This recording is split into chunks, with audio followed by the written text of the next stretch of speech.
Welcome to today's podcast. This is a new podcast, and the name of it is Spiritual Relationship. My name is Ken Hanneman, and I will let my wife introduce herself, Dr. Anno here. Hi, everyone. Welcome. We're both healthcare professionals, and but most importantly, we have been practicing daily meditation for years. I've been doing it for over 30 years, and I've and been it's been practicing for about 13 years. the thing is that when we got married, we were already practicing meditation. So the beautiful thing is that we had the shared interest of discussing meditation, spiritual values, and maybe how we could use that in our life and to help people to incorporate that into life and see if it helps them, see if it makes them enjoy their relationships. As human beings, we're born into families, relationships can be source of great happiness, the greatest for when it comes to growth and happiness and actualization. That is where you do it. But what I find today, relationship can also be the source of a lot of sorrow, right? hmm Yeah. I think that we're really interested in sharing what we have learned, how we incorporate spiritual knowledge and our spiritual practice into our relationship. And you'd be surprised to find that many of the issues that happen normally in relationships are not here. I mean, they're just not here. But we'd like to take, like today, we're going to talk about respect as a Yeah. topic. And I think that that's the foundation of any good relationship, you could argue. But we're going to talk about respect and we're going to put a little bit of a spiritual slant on it. But we wanted to introduce ourselves a little bit. We are very happy in our marriage. And we have also used the principles that we're going to share on this podcast. We've used it with all of our relationships. All of our relationship. So it's not, that's why it's called the spiritual relationship and not like the couple or something, because it's all relationships. Right. And the underlying principle is the interaction is governed by a law, and if you understand that principle and you know how to apply it, and this is what we will discuss, because that's why we use the word spiritual. So don't think of spiritual as something mystical, or don't go down that road. This is really about values that is positive and that you can experience immediately as you incorporate it, the happiness or the how challenges are overcome by using it. I have an example right off the bat. We had a student, so we also teach meditation, and we have a student that was practicing for a while, and then he wasn't around. And then when he came back, he said he was having trouble in his marriage.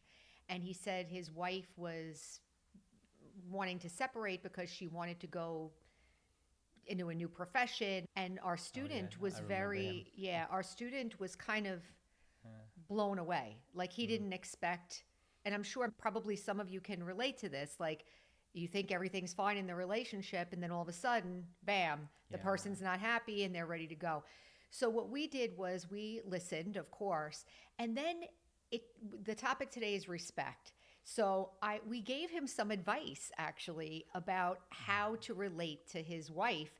And it was something that he said, wow, I never thought of it that way. And they Yeah. were married for many years. So what did you tell him? Because it was like kind of man to man thing, Yeah. but he never thought of it this way. So maybe you could Yeah. share a little bit about what we told him. Yeah, but maybe what I told him was really based on our experience. The I mean, from the I knew him for quite a while, even before marriage. So We worked together. I We worked always together too. yeah. So I always had a lot of respect for you, and that didn't change when we got into the marriage. And then it's like there's something in me that I would never want to hurt you.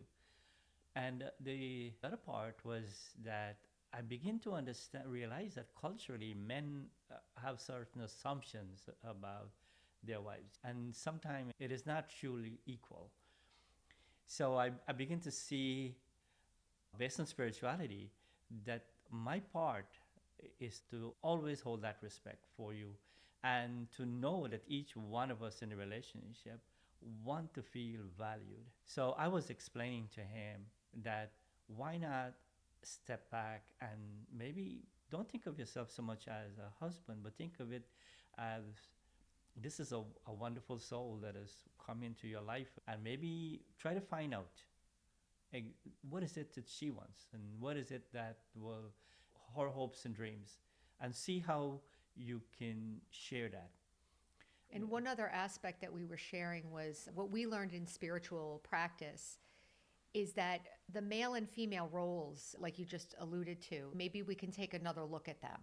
We told him maybe he's always thinking, I want this from her, I want that from her, but he wasn't thinking about what is he giving. Yeah. And so that was one thing that we shared with him. And he said, I never thought of it that way. Yeah. And I think that's not just a male female thing, but a maturity thing. As a mature person in a relationship, I would want to provide something or give something or contribute something to the relationship. Both people want to be happy and fulfilled. And one thing I can share, one of the things from the female side, both sides, but from the female side, it's really important for us to protect the dignity of the other person. Yeah. So I would never want to embarrass him. I would never want to embarrass him. And it doesn't have to be, especially in front of people, but even if it's not in front of people, Yeah. I'm very sensitive to not wanting to embarrass or belittle or anything like that. Women have a lot of power in the relationship as well. So what we advised this student was some of those ideas, like give her some space, but also think about how was your attitude?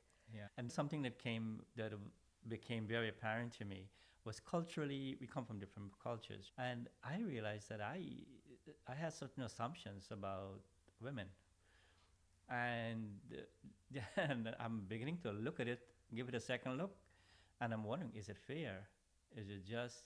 Is it serving well? Is it really enhancing that other person's respect for themselves and value? Can you give one example of that? One example of one that came in that you had to change? Like, say for instance, you expect your wife to do this and do that for you. Then also sometimes, even in jokes, sometimes we say something demeaning, and we think it's fine. We think as men, well, we can get away with it.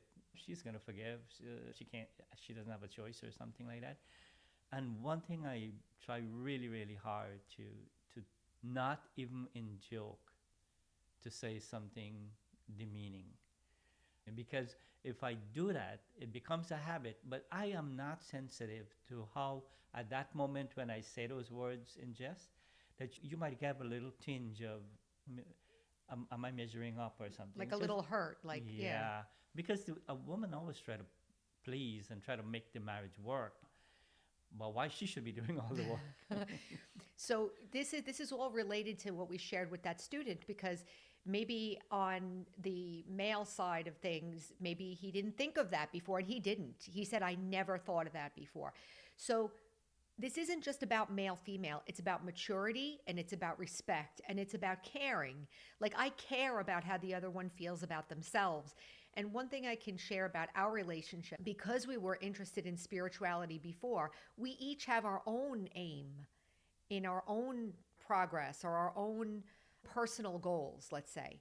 And we have not lost that. Right. But yeah. what has happened is it's like it got jet fuel. Like when we came together, our own individual progress like skyrocketed.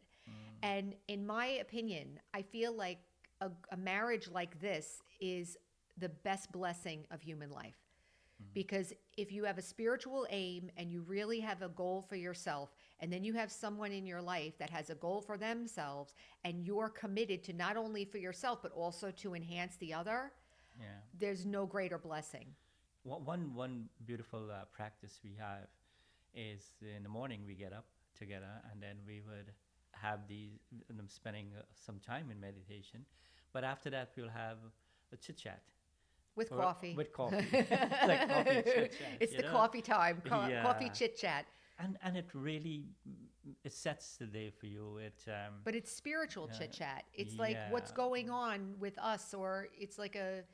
Yeah, what's bothering you maybe? Yeah. How is the mind treating you? And maybe is there something you can do to change certain, whatever. It's like, or whatever insights maybe I can share, or maybe. And what happens is it's this beautiful exchange. And we were here the other day. We had another Brahma Kumari. By the way, we didn't mention the name of the spiritual group that we belong to, but we had another brother here, and he was here just as a visitor. But we were talking about something like preparing for some class that we were going to give. And he was so impressed by the way we were talking with each other Yeah.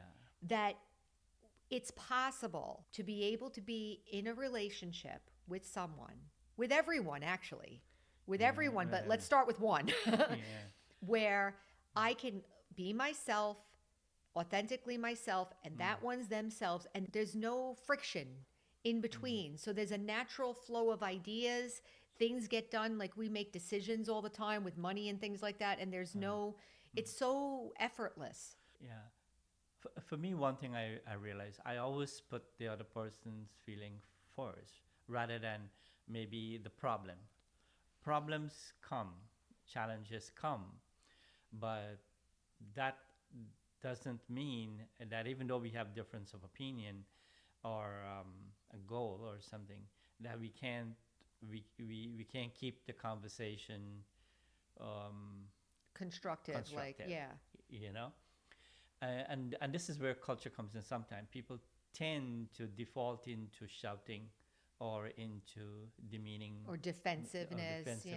and so on, and it doesn't really help you. Part of what we're going to share on this podcast is also how we deal with our own stuff, because like I hate to be like male and female, but it seems like from the male perspective it's more like you're directing it towards the woman, but from a female perspective you're kind of just emoting or unsatisfied or irritable or whatever. And even though you may not be saying anything to anybody, that's doing something to the atmosphere anyway. So it's important for both to learn how to be happy, how to be responsible for our own self, and how to also, like I said, maintain the dignity of the other and be cooperative. And it's such a blessing because it's real, it's genuine.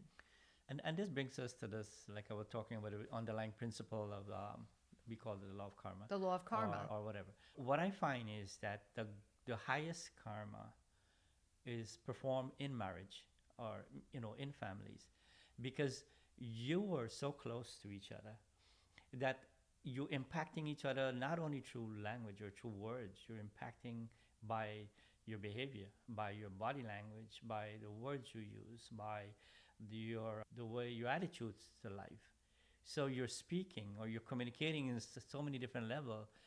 There, that's why I think it's said that charity begins at home, because your impact on other souls are so powerful. The way you influence your children for life.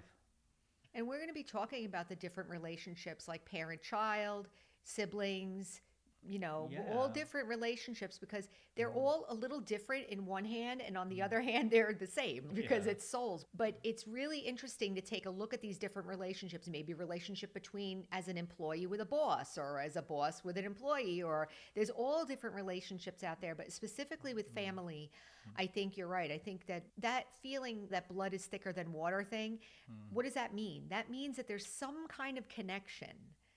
When I say you're my sister, or you're my mother, or you're my husband, or something like that, I mean, it's a little different than blood. Husband is a little different. It's almost like you chose. It's a little different. But the relationships are unique. Those relationships are unique, and all of them have the potential to make us feel fulfilled and happy. Yeah, there's another relationship that I really enjoy a lot was, I have three brothers, and maybe that's another relationship. There's karma underlying every relationship. So, I want this podcast to be more about sharing our life. We don't want to be didactic. Right? You don't want to be preaching or No, condescending. but we're going to share You principles, like on spiritual principles, like with the sharing of our experience. So, Yeah. you know. All right, so should we stop with that episode, this first Yeah, episode? yeah, Okay. So we hope that you'll join us again and on this journey of sharing and exploration. And it's a big blessing for us because we value our relationship so much, and we value our spiritual practice so much, and to have the opportunity to share it is a great blessing. Yeah, and I think it's really, I think everybody should share, these values, because when people are suffering or they're going through challenges, uh, when they can listen to somebody who actually did something about it, not just talk, and went through it. Like you went can through it, relate to them. then it gives some power to whatever you're sharing. So yeah, I really dream of sharing this, and this will make me like, it's a fulfillment that I could share. Yes. So Well, thank you, keep going. everyone, and we'll see you next time. Bye bye. Okay, bye bye.